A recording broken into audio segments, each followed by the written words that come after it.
As we discussed with Andrew Clennell, the Treasurer has ruled out lifting taxes on the family home as he looks for savings ahead of the May budget. That discussion was prompted by yesterday's move to reduce tax breaks on super for those with more than $3 million in their balance. Earnings on those larger balances will have earnings taxed at double the current rate, 30% instead of 15%.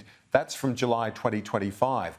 Let's bring in Tony Negline. He's the superannuation leader with Chartered Accountants Australia, New Zealand. Tony, thanks for your time.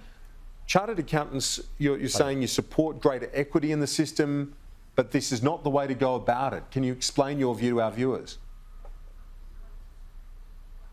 Well, the problem here is that we have a small number of people who really did nothing wrong. They used the rules that existed at least 15 years ago to put unlimited amounts of after-tax money into the system. And now through good investments and so on and so forth, they find themselves with relatively large account balances. So, and they were pretty much older people when they put that money in. They're now even older, and most of them are 65 plus. They are a dwindling cohort. So we're creating this complex system for a small number of people. You could actually argue that this could be potentially a little bit like the old reasonable benefit limit system, which some people may remember way back in was the Keating government introduced, created this huge great big bureaucracy that impacted a small number of people and probably raised very little revenue. Now the government have given us some forward estimates. Let's assume that they're best estimates at the moment, but it could be creating this huge great big infrastructure for a dwindling population. You're saying it's a dwindling and ageing cohort, but won't that change? Because the Treasurer has said that this $3 million threshold won't be indexed, so it's going to remain set. Okay, so what we've got is we've got very few people who weren't in that pre-2006 cohort who could make unlimited amounts of after-tax money into super, and then you've got people who are coming through after that who are limited in how much they can contribute. And as a result, you can only put in at the moment, if you satisfy the rules in place, $100,000 each year in after-tax money. The chances of you getting close to 3 million mean the only way you're going to get there is through very, very good investment performance. Now, yes, that will happen over time, and because this is not indexed, it'll be many, many years before you see lots of people impacted by this. In other words, you're going to have a cohort that exists now, then slowly but surely, if the policy stays in place, they will then start to re-emerge, but they won't be there in large numbers immediately. Does that make sense? Yep, indeed it does. But your a fundamental concern, if I can extrapolate, is that you're worried about the moving goalposts. Is that essentially your major concern here for people thinking about putting more into superannuation? Not just those 80,000 affected, but for others, that the changing parameters create uncertainty around superannuation?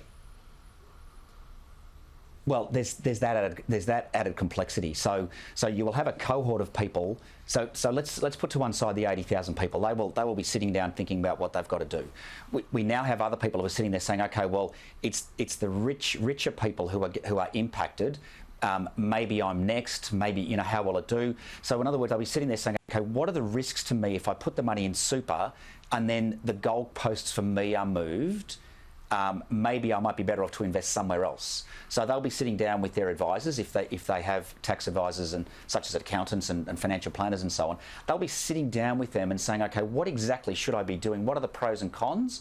And they'll be considering whether or not super, given maybe some legislative risk, tax risks and so on, if I can put it in that way, whether or not they should consider super or somewhere else. And they may say, you know what, I now know that the family home's going to be safe. Maybe we should just upgrade that. Maybe we should pay our mortgage off. Maybe we should, invest in investment properties, whatever. They'll be considering the various options that are available to them. When you look at the government, you touched on this earlier, but the forecasts of over, it's $2 billion when it's fully rolled out, the change, a $2 billion save. Do you question whether that number's right? Do you think it'll be less than that? Look, it's I don't know how they've done the assumptions to generate that number. I'm assuming, as I said, it was best estimate. So I'm assuming that they would say, okay, well, out of the roughly 80,000 people, some of them will stay where they are and pay additional tax. Some of them will react accordingly and maybe take the money out of the system and invest in other ways. And then over time, as I said, the cohort will actually get smaller because as people die. And when they die, their money has to come out of the system. So I'm assuming that they've made assumptions about people staying, getting out or dying, and they've made assumptions about that and then used best estimates. So I'm assuming that they've got those numbers roughly right based on the assumptions that they've made. But as you would know, Kieran, these estimates are often notoriously easy to get wrong because you may make, people will not necessarily react the way that you expect them to or the way you assume they do. Just finally, the Treasurer didn't rule it out this morning, wasn't definitive. He was a couple of hours later. The idea of touching the capital gains tax exemption on the family home seems a no-brainer, but I guess relief nonetheless. What's your view? Well, it's always good to know what government policy is going to be. And of course, the CGT-free nature of the family home has been sacrosanct in Australia for as long as I can remember, and certainly probably as long as you can remember, Kieran. And given what has happened this morning, I think the chances of that changing are pretty doubtful. So I think it's good that we all know where we stand in relation to that particular issue.